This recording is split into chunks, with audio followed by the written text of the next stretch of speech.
Back to news. Mancherial జిల్లాలో పలుచోట్ల రాళ్ల వర్షం కురిసింది. ఉదయం నుంచి ఎండ దంచేయడంతో స్థానికులు ఇళ్లలో నుంచి బయటకు రాలేదు. అయితే సాయంత్రానికి పరిస్థితి ఒక్కసారిగా మారిపోయింది. తాండూరులో ఈదురుగాలులతో కూడిన భారీ వర్షం పడింది. దీనికి తోడు వడగళ్లు కూడా పట్టడంతో జనం ఇబ్బంది పడ్డారు. జిల్లాలోని పలు ప్రాంతాల్లో వర్షం కురిసింది. మరోవైపు తాండూరులో పిడుగుపాటుకు 2 చనిపోయారు.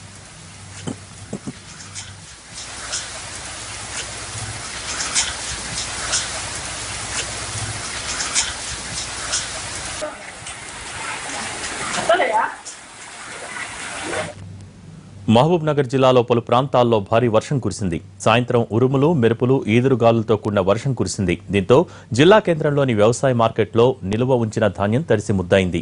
అటు రైతులకు, వ్యాపారులకు నష్టం వాటిల్లింది.